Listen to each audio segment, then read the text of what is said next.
I am with Emily Kiker Morrow. We're at Shaw. She is the Director of Color, Style, and Design. Emily, it's great to have you with us. It's been a good while since you've been with us the last time. It has been a while. Time goes by really fast. I think you said since 2007. So. 2007. So it's good to have you back, and maybe we did need to do this a little bit more often. Yeah, thank you.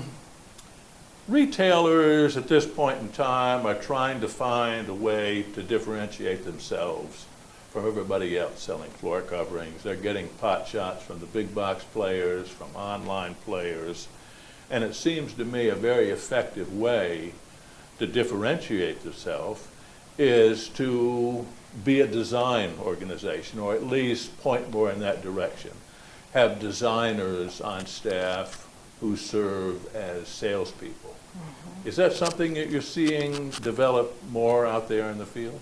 We have, and it's something that I think that some of our customers they're really forward thinking have picked up on. If they have a design savvy staff, or if their staff is composed of designers, then they're going to reach their customers in a whole different way and be able to relate to them and help them get to a selection probably maybe even more quickly than just your typical sales associate, because they're not pitching, they're actually helping the customer with solutions of what will fit or work to their needs.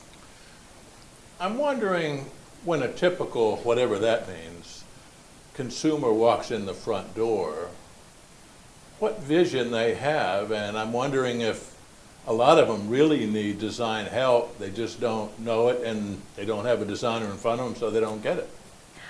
I think they're looking for somebody maybe just to offer them a little bit of extra confidence, to give them that reassurance that what they are liking or what they are leaning towards maybe is the best choice for them. Or maybe to give them a little bit of insight into something that maybe they hadn't considered.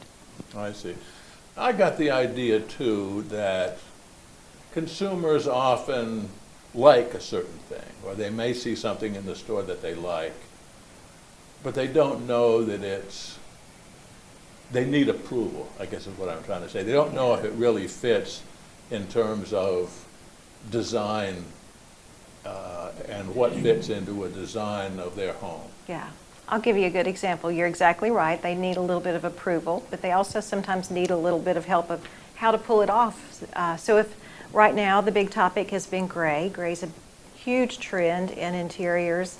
And so, of course, consumers, if they're out to purchase carpet or hardwood floors, one of the things they might be struggling with is that a right choice? Is that a safe choice for a long-term commitment product? And so a design staff or a designer savvy staff can offer them a little bit of insight and say, yeah, that's going to have a long shelf life. It's going to be something you'll feel comfortable with, or here's how to pull this off and make it all fit together without replacing everything in your home. So I think, yes, it definitely gives them approval, but it also gives them a few other reasons to feel confident in that choice. Is it difficult to get the idea across, say, to the retail community, that there are neutrals other than beige? Is it difficult to get that across? Let me think about that just for a second. It's been interesting to see it dawn on a lot of our dealers that it's not just about beige.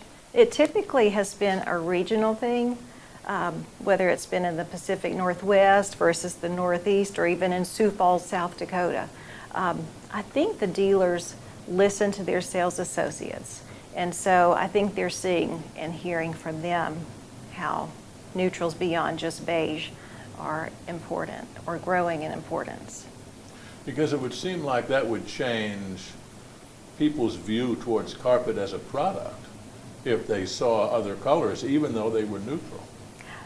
We hope so, and we believe so. And I think what consumers are a lot more sophisticated than they once were. We have the internet. Obviously, they can do a lot of research right there in their jammies at home and see what's going on at interior shows in Europe, and see all these things that are exciting and are newer trends. And so I think, to find a dealer and a sales associate that has that awareness, obviously is going to help the store, it's going to help them in sales.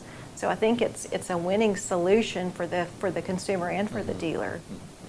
What would your take be on a typical designer who works in a floor covering store. It would seem like they're almost non-salespeople in a way. At least they're not your typical idea of a salesperson. It seems that they're not, right. Yeah, it was an interesting choice of words. So their goal and their purpose might not be to meet a certain quota, or that might not be how it comes across. However, as they're helping their customers reach a solution, I'm certain that they're going to be as successful as probably their employer would like them to be in selling.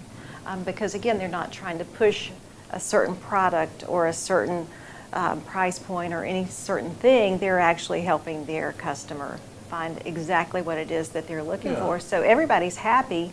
And of course, then the return on that will be they'll go tell their friends, who will tell their friends, who will tell their friends. That's the big payoff, really. That's the big payoff. Well, I was thinking that just what you said, it seems like, and I envision a woman coming into a store, doing a research, as you mentioned, has a folder full of things and things she's printed off the internet and pages out of magazines and so on.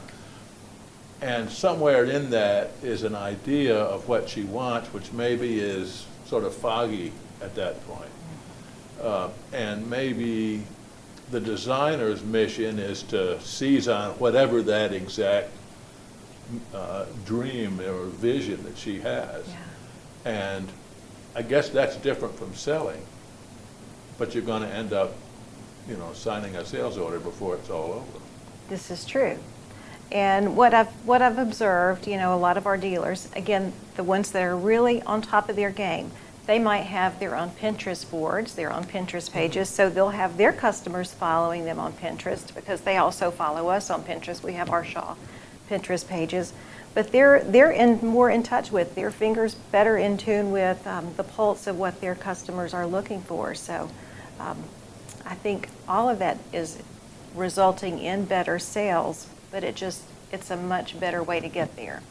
And I suspect if a designer is working with a customer, that ticket is probably going to be higher, I would expect, than if it's a standard salesperson. It just might be. It really just might be. And again, that might not be their mission or their goal, but then it becomes less about price and more about the look, the aesthetic, and the long term or the longevity of that look or that style. It seems, I think a lot of times, customers don't see enough products. I've always thought that some of the higher end, even pattern goods, they probably don't even know they exist. But if you're a designer, I think that gives you license to perhaps show more products. This would be, something maybe that would fit into your idea. And show them more interesting products, which of course have a higher price tag on them. Yeah, we love that because what happens, whether you're going into a boutique to choose an outfit or going into a showroom to choose your new flooring, I think the designer can show them this will look great and show them that this pattern at this larger repeat or at this color as opposed to just a beige, that it can look fantastic. And it may be a matter of just kind of honing in on, like you said, they've got their folder of pictures, they have their ideas, and saying, what is it that you like about this?